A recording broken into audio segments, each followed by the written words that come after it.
জয় গুরু। তো সকলকে স্বাগত জানাচ্ছি। আজকের আলোচ্য অংশ কি সে বিষয়ে আপনারা নিশ্চয়ই অবগত হয়েছেন যে প্রেম কি এবং প্রেমের যে লক্ষণ কি কি। আজকের এই পর্ব 2-এ তো আমরা চলে যাব সরাসরি আমাদের প্রথম যে আজকের লাইভ প্রোগ্রামের প্রথম অংশটি আপনারা দেখেছিলেন আমাদের প্রার্থনা, সন্ধ্যাকালীন যে প্রার্থনা দিয়ে আমরা শুরু করেছিলাম। তো আমরা চলে যাব আমাদের লাইভের আজকে দ্বিতীয় অংশ। আজকে আলোচ্য বিষয় প্রেম কি এবং প্রেমের লক্ষণ কি এই বিষয়ে আমরা গত লাইভে আমরা একটি লাইভে আলোচনা করেছিলাম। তার পরবর্তী অংশ থেকে আমরা আজকে আলোচনা রাখবো। তো প্রথমে প্রশ্নের মাধ্যমে নারীর পথে সেখান থেকে আমরা আপনাদেরকে পাঠ করে শোনাবো এবং সেটি আলোচনা করার চেষ্টা করব। তো যে নিজেকে অমন সারেন্ডার করে সে কি অসীম কষ্টকে বরণ করে নেয় না? সারা জীবনের আশা আকাঙ্ক্ষা ভোগ বুদ্ধি সর্বস্ব বিসর্জন দিয়ে কিম্ভূত কিমাকার হতে হয় নাকি?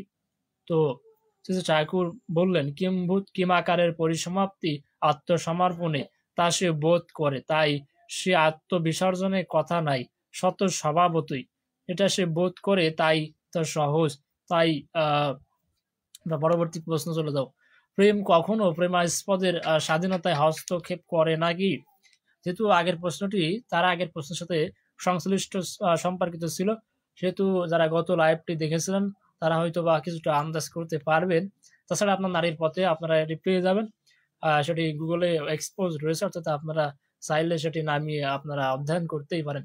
তো প্রেম কখনো প্রেমাস্পদের স্বাধীনতায় হস্তক্ষেপ করে নাকি? তো প্রেমাস্পদের লাইবার্টিয়ান ক্রস অর্থাৎ স্বাধীনতায় হস্তক্ষেপ করার যে বিষয়টি, সেটির কারণেই উপস্থিত হয় না, কারণ প্রেমাস্পদই তার স্বাধীনতা, তাছাড়া অন্য স্বাধীনতা সে পছন্দই করতে চায় না, তার সমস্ত বৃত্তি সেইখানে সার্থক হয়। তাই বৃত্তিভেদ আপনা আপনি অর্থাৎ অজ্ঞাতসারেই হয়, যেটিকে ইংরেজিতে এখানে বলা হচ্ছে ইমপারসেপ্টিভলি, সেটি আপনার অজ্ঞাতসারেই হয়। তো পরবর্তী প্রশ্ন, এটি একদম সহজ একটি প্রশ্ন ছিল। এবং পরবর্তী প্রশ্ন যে বৃত্তিভেদ কি, কি করে বৃত্তিভেদ হয়? তো বৃত্তিগুলি যখন একে উদ্দাম হয়ে ওঠে আর তার সমস্ত আকাঙ্ক্ষাগুলি একে তৃপ্ত হতে চায়, একেরই প্রতিষ্ঠা করে সাহচর্য করে সহানুভূতি করে পুষ্টি করে এক কথায় সার্থকতা লাভ করে, তখনই কিন্তু তার বৃত্তিগুলি ভেদ হয়, তখনই এটি সম্ভব। পরবর্তী প্রশ্ন, প্রেমিককে কেউ যদি বলে আত্মবিসর্জন বা আত্মত্যাগ করেছে, সেটি আসলে কেমন? তো ঠাকুর বললেন আত্মসমর্পণ বা আত্মত্যাগ সে অন্য চক্ষে দেখে, কেহ বলিলে বলে সার্থক হইয়াছি, গেইন করিয়াছি বা লাভবান হইয়াছি। তো হয়তো প্রশ্নটি আপনারা উত্তর বুঝতে পেরেছেন আপনারা। পরবর্তী প্রশ্নটি খুবই চমৎকার একটি প্রশ্ন। তো প্রিয়তম নাকি চির সুন্দর চির নবীন? তো এর তাৎপর্য কি? প্রশ্নটি রাখা হলো।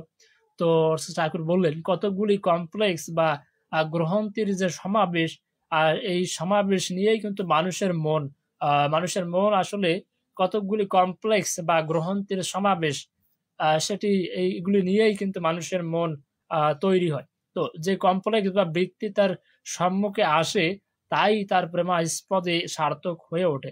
তাই সে প্রতিনিয়ত তার প্রেমাস্পদকে নতুন নতুন ভাবে দেখে, বোধ করে ও পায়। আর মনের সামর্থ্যে প্রতিষ্ঠিত হয় তার সংস্পর্শে, তাই সে সুন্দর। তো এই সুন্দরের কথা ধরে আবারও সেই প্রশ্নটি রাখা হলো যে সুন্দর মানে তাহলে কি? তো ঠাকুর বললেন সেই সুন্দর হয়ে ওঠে যখন তার বৃত্তিগুলি কাহাতেও মীমাংসিত বা অ্যাডজাস্টেড, তুষ্ট পুষ্ট এবং সার্থক হয়ে ওঠে। ফিজিক্যাল অ্যাটিটিউড অর্থাৎ দ্বারা চিত্তের ভাব দ্বারা দৈহিক সমাবেশ নিয়ন্ত্রিত হয়। চিত্ত মানে আপনারা জানেন মন, তো মনের এই ভাব দ্বারা দৈহিক সমাবেশ নিয়ন্ত্রিত হয়, অর্থাৎ মনের ভাব যার যেমনতর ফিজিক্যাল অ্যাডজাস্টমেন্টও অর্থাৎ শারীর পেশির তার সমাবেশও তাই তেমনতর হয়। অনেক সময় আর্টিস্টিক্যালি অর্থাৎ গঠনের সৌষ্ঠবে নিখুঁত হলেই যে সুন্দর হয় তা নয়।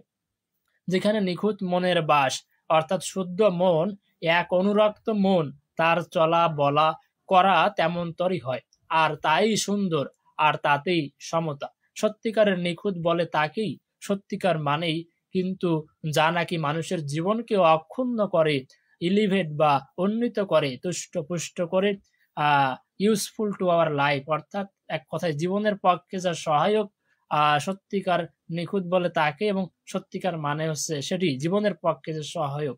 এবং এই সুন্দর মানে কি আমরা কিন্তু চমৎকার ভাবে জানলাম যে সেই সুন্দর হয়ে ওঠে যখন তার বৃত্তিগুলি কাহাতে মীমাংসিত হয়, তুষ্ট পুষ্ট এবং একাধারে সার্থক হয়ে ওঠে। এবং এই মনের ভাব দ্বারা, অর্থাৎ মনের ভাব যার যেমনতর, তার শারীর পেশির সমাবেশ ঠিক তেমনতর। এবং এক কথা এবং পরিষ্কারভাবে বলতে গেলে যার যার শুদ্ধ মন রয়েছে, যার একটি এক অনুরক্ত মন রয়েছে, যার নিখুঁত মনের বাস, এমনকি তার যে মনের এক অনুরক্ত মনের অর্থাৎ শুদ্ধ মন কেমন, যার চলা বলা তেমনতর হয়, তাই সুন্দর। অর্থাৎ চলা যেমন, বলা যে মুখ দিয়ে যেমন বলে, তার আচার আচরণের সে তেমনতর করে, এমন মানুষের মন কিন্তু শুদ্ধ, এবং এটি কিন্তু সুন্দর। তো সুন্দর মানে কি আমরা চমৎকার একটি বিষয় আমরা পরম প্রেমময় তার সেই ব্যাখ্যার মাধ্যমে আমরা জেনে নিলাম। পরবর্তী প্রশ্ন আমরা চলে যাব যে প্রেমে নাকি মানুষের বার্ধক্যকেও দূরে সরাইয়া রাখি, হ্যাঁ, তা কি করে সম্ভব? বয়স তো হয়। তো চমৎকার একটি প্রশ্ন। আমরা বর্তমান সমাজ ব্যবস্থায় দেখতে পাই অনেক অদ্ভুত ঘটনা আমরা দেখতে পাই সোশ্যাল মিডিয়ার কল্যাণে। তো সেটি আমরা শুনবো এখন ঠাকুর তিনি কি কেমন ভাবে ব্যাখ্যা করেছেন।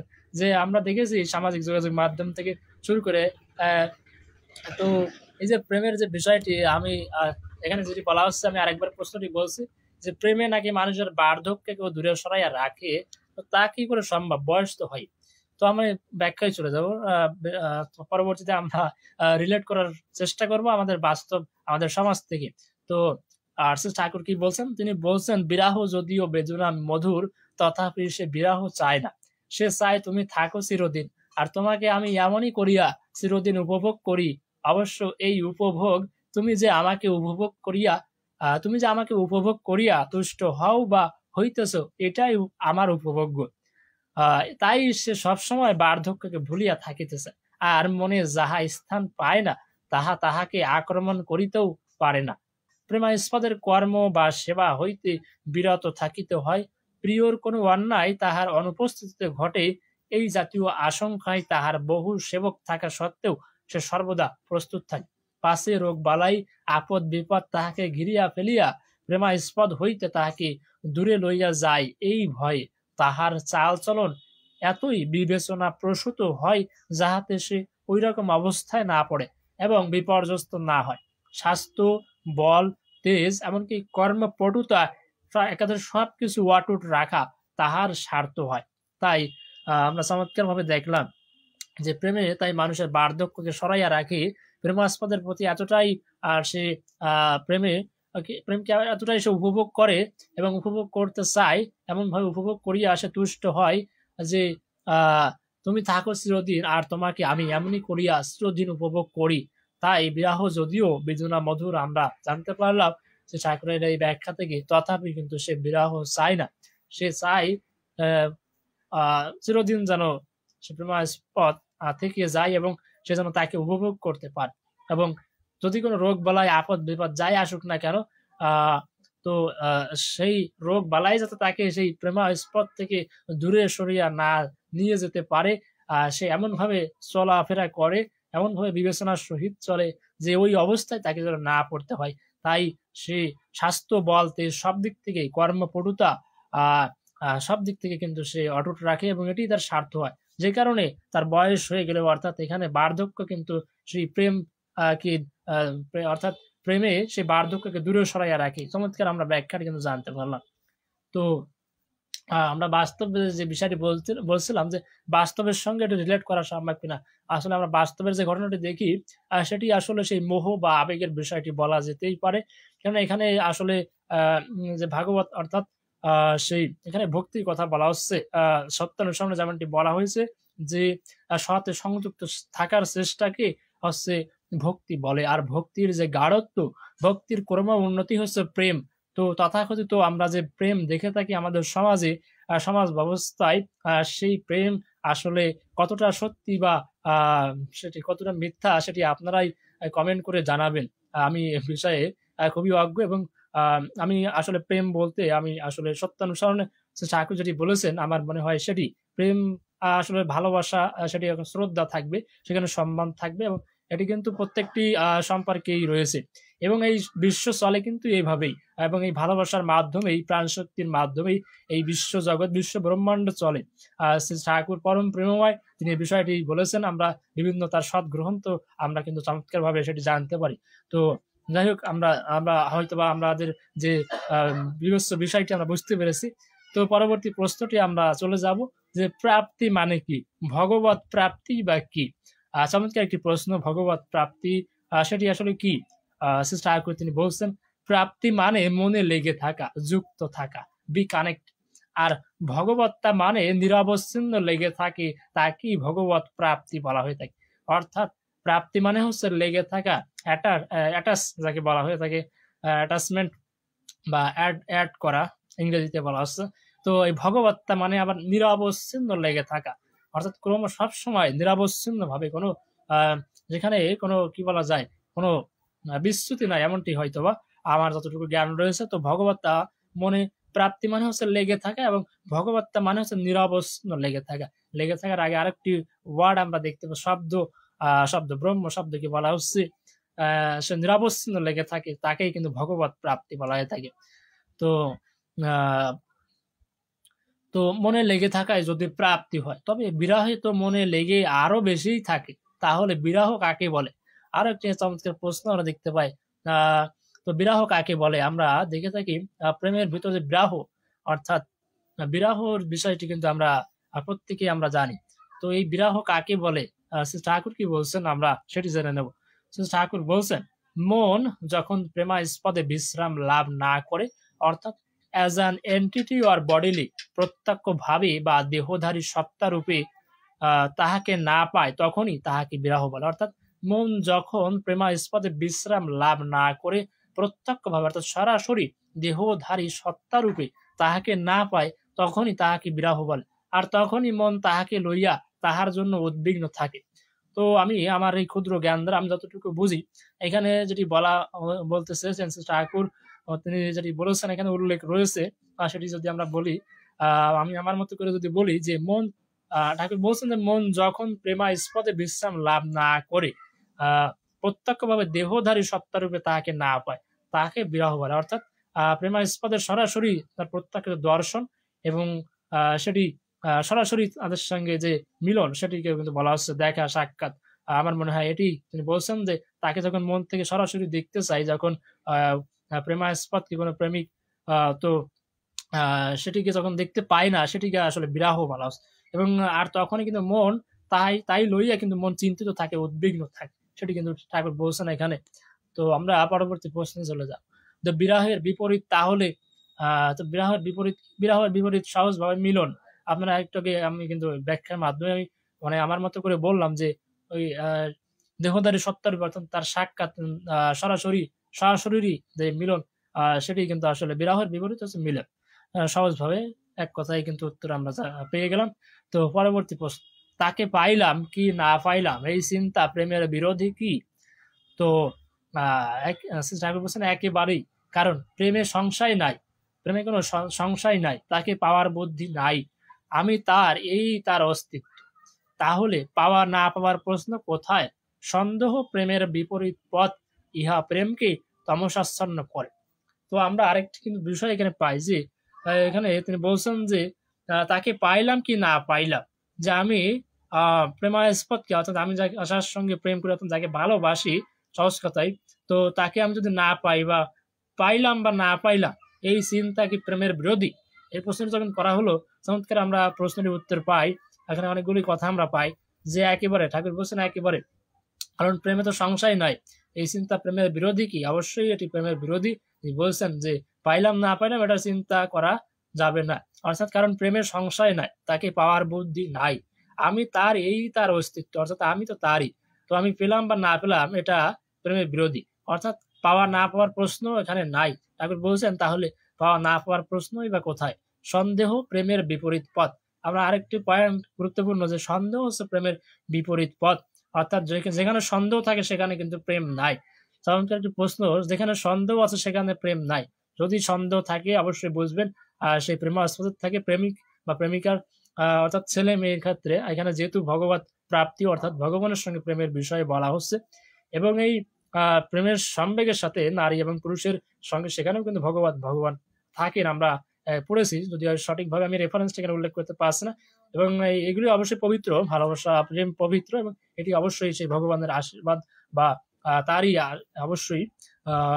তো আমরা যেটি বলছিলাম সন্দেহ প্রেমের বিপরীত পথ, আমরা ইহা আছে প্রেমকে তমসাচ্ছন্ন করে, আর সেটি যে কারোর ক্ষেত্রে। তো যাই হোক, পরবর্তী প্রশ্ন চলে যাবো। আমরা চমৎকার বিষয় জানলাম যে প্রেমে যদি সন্দেহ থাকে তাহলে সেখানে প্রেমই নাই। প্রেম সন্দেহ আছে প্রেমকে তমসাচ্ছন্ন করে এবং সেটি। তো আমরা পরবর্তী প্রশ্ন চলে যাবো। যদি ওই জাতীয় চিন্তা আসে তো ঠাকুর বললেন তাহা অ্যাভয়েডেবল, অর্থাৎ তাহা পরিবর্তনযোগ্য, অর্থাৎ তাহাকে পরিহার করাই উচিত। প্রেমের ভিতরে যেহেতু সন্দেহ থাকবে না সেহেতু তাহাকে পরিহার করাই উচিত, সেই চিন্তা পরিত্যাজ্য। পরবর্তী প্রশ্ন, কেমন করিয়া পরিহার করিতে হয়? তো আবার প্রশ্ন করে কিভাবে আমি পরিত্যাগ করব যদি ওই ধরনের চিন্তা সন্দেহ এসে থাকে প্রেমের ভিতর?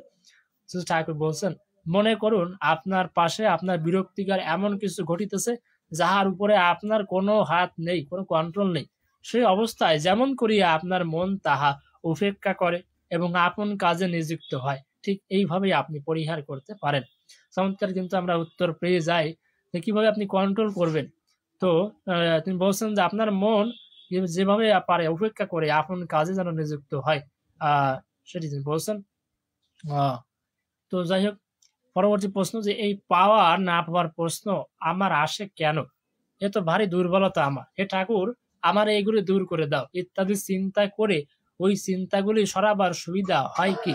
তো আমরা অনেক সময় ভাবি যে যখন আমরা কি বলা যায়, এখানে আমি একটি উদাহরণ দিতে পারি। যখন আপনার স্বাভাবিকভাবেই যদি কারোর সাথে আপনি প্রেম ভালোবাসা করে থাকেন, এভাবে আমি বলার চেষ্টা করছি, ভুল ত্রুটি ক্ষমা সুন্দর দৃষ্টিতে দেখবেন। তো এটি বোঝানো যায় এইভাবে যে তো সে আমাকে প্রকৃত বাক্যে সে আমাকে হয়তো ভালোবাসে না বা এমনটি হলো। তো তাহলে এখানে তারপরেও যদি আপনি তাকে পেতে চান, পাওয়া না পাওয়ার প্রশ্ন যখন আপনার আসে, তো তখন যদি প্রশ্নকর্তা যিনি বলছেন যে এ তো ভারী দুর্বলতা আমার, যখন এই পাওয়া না পাওয়ার প্রশ্ন আমার আসে, তখন তিনি বলছেন যে হে ঠাকুর আমার এইগুলি দূর করে দাও। ওই সময় আপনি চিন্তা করছেন যে ঠাকুর আমার এইসব চিন্তা ভাবনা বা আমি তাকে পাবো, আবার সে যেহেতু আমাকে চায় না, তো এইগুলি দূর করে দাও ইত্যাদি চিন্তা করি। ওই চিন্তাগুলি সরাবার সুবিধা হয় কি? তো এই চিন্তা করে কি আমার কোনো সুবিধা হয়? সহজভাবে বলতে গেলে এটি প্রশ্ন করা হচ্ছে। তো শেষে ঠাকুর বলছেন না, ওদের সরাইবের চিন্তায়ও যদি যুক্ত হওয়া যায় তা হইলে উভয় মনে আধিপত্য করে, বরং আরো বেশি করিয়া। তো তাই উপায় ইগনোর করা, অর্থাৎ অ্যাভয়েড করা, ওটিকে উপেক্ষা করা এবং দূরে সরাইয়া দেওয়া, যেভাবেই হোক সেটি যেন আপনার সামনে না আসে, ওই বিষয়টি ওই চিন্তাটি বুঝতে পারছেন আশা করি আপনারা, দূরে সরাইয়া দেওয়া এবং করণীয় কর্মে তখনই যুক্ত হয় এবং সৎ কর্মে যুক্ত হওয়া। তাহলে কিন্তু আপনি ওই মনের থেকে চিন্তাটি আপনি দূর করতে পারেন, সেটি যে কোনো চিন্তা হোক না। তো যেগুলো আপনাকে ডিস্টার্ব করে, আপনাকে কি বলে বিচ্ছিন্ন করে আপনার কর্ম থেকে, আপনার সাধন জগৎ থেকে, পড়ালেখায় বা যে কোনো কাজে আপনাকে মনোনিবেশ করতে, কোনো চিন্তা যেগুলি আপনার জন্য বিরক্তিকর, সেখান থেকে আপনার দূরে সরে আসতে গেলে সেগুলো অ্যাভয়েড করতে হবে, উপেক্ষা অবহেলা করতে হয়, ইগনোর করতে হবে, এক কথায় অর্থাৎ অবহেলা করাই একদমই। তো সেটি ঠাকুর বলছেন এবং এটি একমাত্র পথ। এটি কিন্তু চমৎকার একটি পথ তিনি বলে দিয়েছেন। তো আমরা আলোচনা করছিলাম প্রেম কি এবং প্রেমের লক্ষণ কি কি। এখানে আমরা আরো অনেক বিষয়, প্রেমের পথে বাধা, প্রেমের পথে কোনগুলি আসলে সহায়ক নয়, সে বিষয়গুলো কিন্তু আমরা জানলাম। তো চমৎকার আজকের যে আলোচনা আমরা আরো এগিয়ে নিয়ে যাব। তো অবশ্যই তো পরবর্তী প্রশ্ন আমরা নিব যে অনেকেই তো শান্তি চায়, শান্তি দাও করে, শান্তি আসলে কি? মানুষ শান্তি চায় কেন? তো সবাই তো শান্তি চায় ঈশ্বরের মানে ভগবানকে, যার যার আরাধ্য দেবতা বা আদর্শ আছে, সবাই শান্তি চায় পৃথিবীতে। অনেকে শান্তি চায়, শান্তি দাও করে। তো শান্তি আসলে কি? মানুষ শান্তি চায় কেন? তো ঠাকুর চমৎকার ভাবে বলছেন যে শান্তি মানে হচ্ছে বিশ্রাম। যখনই এই প্রবৃত্তিগুলি কোনো একে সার্থকতা অনুভব করে, একে দাঁড়াইয়া অ্যাডজাস্টেড হয়, অর্থাৎ মীমাংসিত হয়, এনলাইটেন্ড হয়, উদ্ভাসিত হয়, আর তার বৃত্তি জগতে আর যাই কিছু করুক না, ইয়াকে অটুট থাকে, ইয়াকেই সমৃদ্ধ করে এবং সমৃদ্ধ হয়, তাকে নিয়ে সব চাই, কিন্তু তাকে এনক্রস করে অর্থাৎ উল্লঙ্ঘন করে আর কিছু চায় না, তখনই মানুষ শান্তির অধিকারী হয়। তাই ঠাকুর বলছেন বি কনসেন্ট্রিক, আমরা একে আমাদের যে বৃত্তি প্রবৃত্তিগুলি আছে সবকিছু তাতে সমর্পণ করে দিয়ে নিজেকে উজাড় করে দেয়। তো আর যে মন কিছুকে আশ্রয় করে নাই বা কিছুতে আশ্রয় পায় নাই, সেই মনই হচ্ছে শান্তির অন্বেষণ করে। অর্থাৎ মন কখন শান্তির অন্বেষণ করে এবং মানুষ শান্তি চায় কেন? কারণ যে মন কিছুকে আশ্রয় করে নাই বা কিছুতে আশ্রয় পায় নাই, সেই মনই কিন্তু আসলে শান্তির জন্য অশান্তি অন্বেষণ করে। আমরা চমৎকার তথ্যগুলি জানলাম, খুবই মূল্যবান তথ্য, আমরা এগুলি কিন্তু পাই না। তো আমরা আজ কিন্তু এই পর্ব 2 এর মাধ্যমে আমরা শেষ করলাম প্রেম কি, প্রেমের লক্ষণ কি, প্রেমের পথে অন্তরায় চমৎকারভাবে জানলাম। প্রেমের ভিতরে সন্দেহ কোনোভাবেই থাকতে পারে না, কাম্য নয়, তাহলে কিন্তু সেখানে প্রেম নাই। চমৎকারভাবে আমরা জানলাম। হয়তোবা আপনারা উপকৃত হয়েছেন। বর্তমান সমাজ ব্যবস্থায় আমরা বিভিন্ন ধরনের প্রেম ভালোবাসা দেখে থাকি, তার সঙ্গে কিন্তু এগুলি চমৎকারভাবে বিশ্লেষণ বাস্তবসম্মত আমরা যে বিষয়গুলি, দিক নির্দেশনাগুলি আমরা আজকে ঠাকুর অনুকূল চন্দ্র পরম প্রেমময় তার এই কথাগুলির মাধ্যমে, ব্যাখ্যার মাধ্যমে সহজভাবে আমাদের সামনে প্রতীয়মান হয়, উদ্ভাসিত হয়ে ওঠে। তো সকলে ভালো থাকবেন। আজকে আলোচ্য বিষয় আমরা আলোচনা করে ফেলেছি। পরবর্তী কোনো বিষয় নিয়ে আমরা আলোচনায় আসবো, পাঠ করে শোনাবো। ততক্ষণ আপনারা ভালো থাকবেন, সুস্থ থাকবেন এবং নিত্য যজন যাদৃষ্ট ভীতি দুগলা প্রার্থনা করবেন। তাই আবারও সেই বাণী উচ্চারণ করে পোষা নেশায় মন্ত্র সাধন, চলাফেরায় জপ, যথাসময় ইষ্ট নির্দেশ মূর্ত করাই তব। সকলে ভালো থাকবেন, সুস্থ থাকবেন। আমাদেরকে কমেন্ট করেছিলেন টুটুল টিটু দাদা, আমাদেরকে জয়গুরু জানিয়েছেন, জয়গুরু টুটুল দাদা। তো ভালো থাকবেন, সকলের জন্য পরম পিতার রাঙ্গার আত্মচরণে শত সহস্র কোটি প্রণাম নিবেদন করছি। বন্দে পুরুষোত্তমম, বন্দে পুরুষোত্তমম, বন্দে পুরুষোত্তমম। জয়গুরু।